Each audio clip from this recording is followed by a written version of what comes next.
Hello and welcome. It's me, Marls44, and I'm here with my cousin. Say hello. I'm an edgy bastard. He's an edgy We're here with a deck profile for Dark Irregulars. So, I don't know what the main unit's called. What's the same? Wing Sullivan. Okay. Yeah, so Wing Sullivan deck profile. And what's the deck like? You know. You soul charge, you guild array, you win. Okay. So pretty standard irregular stuff. Pretty standard. That sounds weird. Anyways, yeah, let's start up the deck profile. So, For Sullivan. Which type? You're gonna ask me questions.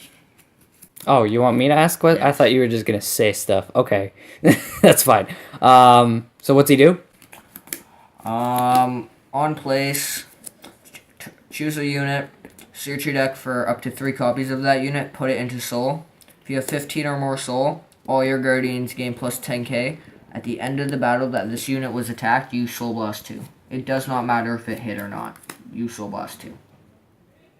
Okay, so that's basically its weakness is you have to keep soul blasting too. But you can't Soul Blast under 15 souls, so. Ah. Well, you can't Soul Blast once you're under 15 soul. Ah. Alright, next grade 3. 3 Charmer a lot. He's your backup. Just 3? Yeah. He's your backup. If you're not on Sullivan, he's just better than Glenzin. Every time I use Glenzin, I lost the game. Marley might show a picture of Glenzin on the screen. Yeah, I guess I could do that. I could show you who's not that great. Yeah. No, he's a good card. I just don't run him. I like him more. It doesn't work for this, basically. It works, so, but I don't like him. how come you run 4-3? Because I need room for other cards. Oh, and then the other cards just the main grade 3 is just I run 4 so I can use Tybalt. You will see. Sullivan is just so dominant because of the 10k shield thing. Yeah, it lets you live Forever. forever. Practically. All right, grade 2s. I think that's next. Yeah. Yeah. So Doppel. for what? Doppel Vampir. Okay. Whenever he attacks, is it Vanguard? Yeah. GB1 Darkness. Whenever he attacks a Vanguard, he gains +5, and if you have 6 or more soul, +5, 15 or more soul, your opponent can't call grade 0s to Guardian Circle. So he's basically a better Silent Thumb. Yeah. It's straightforward. It's just, yeah. He's just amazing. It's straightforward. For Demented Executioner. On place, look at top 7 for a darkness card, put it in your soul. And then his axe skill, which I never use, is Counterblast 1. If the number of cards in your soul is 6 or more, this unit gains +2k. And if the number of cards in your soul is 10 or more, it gains +3, so it gains +5. So he's basically like just the huge hitter. It's only essentially. It's only once per turn. Yeah. But I only ever use him for his on place. And then he's usually dead. So he's not... he's important, but he's not, like, insane. I just need more darkness cards in the deck. Ah, okay. 3 Librarian. I don't run 4 because 4 is cloggy. And AK. And it's an AK. So, I don't want to write it. Yeah, so you don't want to run 4 as well. Yeah. It's place, Counterblast 1, Soul Charge 2, 6 or more, draw a card, 10 or more, unflip.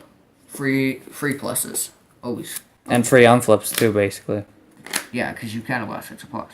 When Yeah. you unflip. For Stride Enablers, it's a Stride-based deck. You want a Stride. Yeah, and you play no draws, is just why the Librarian's also important. Yeah. Okay. So yeah, that was grade 1, by the way, that we just moved to. Yeah. 4 Stride Enablers. for Darkness PG, more Darkness cards in the deck. And GB1, retire grade 1 and add it from your soul to hand. Fixes your issues of never having a PG. Basically. 2 Serpent Charmer. I was running other cards before, but I never had a good booster. And then whenever you're stuck on Char, you can't use Tybalt, so you just use him so you can refresh your deck. Yeah, pretty much. Make sure you don't deck out. Yeah. And, I don't know, he can help you. He helps you with boosting. Yeah, that too. 3-Dimension Creeper. If you don't know what this card is, you're a new player. It's a soul effect, just put it in drop zone, soul charge 2. I don't run 4. Why do you run him? Because he's soul charge 2. Okay. It's free soul charge. I only run 3 because I don't have room for 4. Alright. We run 4 Char crit because soul charge and draw. 4 more crit because soul charge. All my triggers have, except the heals, have a way to go into soul. I have a way to soul charge. Oh, okay. So 8 crit in total. 4 stand. Alright. Might seem weird, but it's a good stand trigger. So, here's the killer question that I'm going to ask, and I'm sure everybody always asks when they see stands, even though they're a lot more common nowadays. Like a hell of a lot more common. Not really. Well, with certain decks. Yeah. Like even this one, even just the 4. Yeah.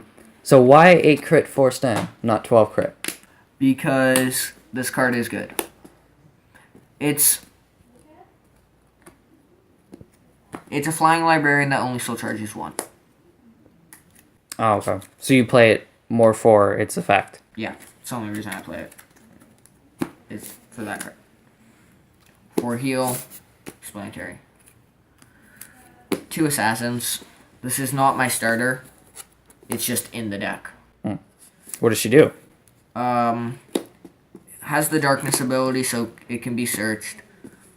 In soul. At the start of your battle phase, you call it out. If you have 10 or more, it gets +5. If you have 15 or more, it gets +10. So whenever I use it, it's a 20k booster. Oh, that's amazing. I can understand why you run 2 then. My starter is Werebat. GB1, Counterboss 1, Soul Charge 2, draw card. Yeah. Pretty handy to get your soul started. Yeah. It starts combos. And just, yeah. Yeah. So, Stride units. I'm going to start with the G-Guardians. One of this, I should run 2 for VMAX now, but I only have 1. And it is just 10 or more in soul plus 10k. 15 or more, choose any amount of units and give them resist. That's pretty awesome. Free resist. 3 of the Fighters collection. When it's placed on guard, soul charge 2 plus 5. That's about it. Pretty good. Helps you with soul as well. One of each of these guys. He's usually your first stride if you're on Char. I only ever stride into if I'm on Char and I have this in hand. Because this just allows me to shove this in soul. So that way it's in soul instead of in my hand. Okay. Makes sense. 4 Gilderay. Win condition. You win games with this card.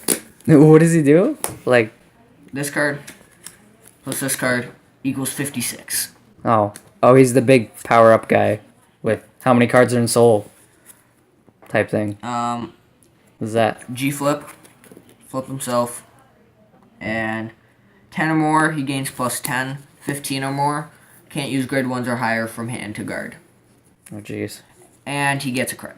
To add insult to injury, he gets a crit. There are so many cards now, I can't even like keep track of what half of them do. For Tybalt, this is what helps you not deck. This is why Wing Sullivan is for Tybalt. And it's better than Reiji. What Tybalt does is, on place, if you have a Bladewing Vanguard, put your entire drop zone back into your deck. And if you have 15 or more soul, plus 10 to your front row. If you don't have 15 or more soul charge 5.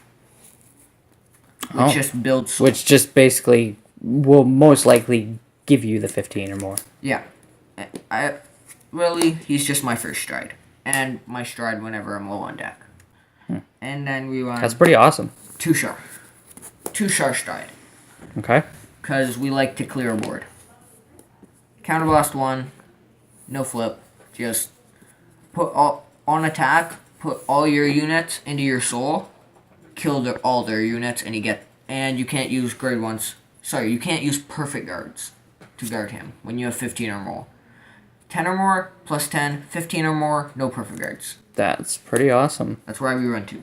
Yeah. So that way, for Aqua Force, we kill their board. Does it have to be the Char? No, it's generic. No? You can use it for anyone. Yeah. That's awesome. We run 2. Because normally those type of things aren't like that. Yeah. So that's pretty good. We clear boards. We clear boards all day long. We don't like Aqua Force. Basically, you say, Aqua Force, please, what are you anymore? No, I still lose to Aqua Force. Oh, yeah. Every time. Aqua Force has been deadly since release, so... Thavis and Lambros are too much for this deck. Aqua Force has always been deadly. Yeah. It's like one of those. Alright, well... That's the deck. Yeah, that's been the deck, so hope you guys enjoyed it. That is the Dark Irregulators deck. The deck list, as always, will be in the description below. Thank you, Lucas, for joining me again. No problem. And, I don't know, what would you say, if you don't mind me asking, before we go, what would you say is the win ratio? Like, for your good standard play, not when you get crap. Good standard play depends on the matchup. If I'm facing Aqua Force, I'm just going to lose on the spot. They kill all my soul. But, like, what's the win ratio? Like, out of 10, what would you say? Out of 7 out of 10? During this meta, I would say it's like 50% win rate. I don't really track my win rate. Okay. I'm just curious because I'm wondering, like... Yeah. It all depends on the matchup. Is the deck very consistent? Yes, the deck is very consistent. Insanely consistent? You cycle, you draw, you soul charge. You never... Okay. I don't run Unflip PG because you never run out of Counterblast. So it's an amazing deck. Maybe just too many people are playing Aqua Force. Is that what it is? It's a tier 2 deck. Okay. It's not tier 1. Alright. It's high tier 2 or low tier 1. Okay. Makes sense. Yeah. Alright, well, thank you for joining us. Hope you all enjoyed it. Thank you, Lucas, for joining me. And yeah, we'll catch you guys next time.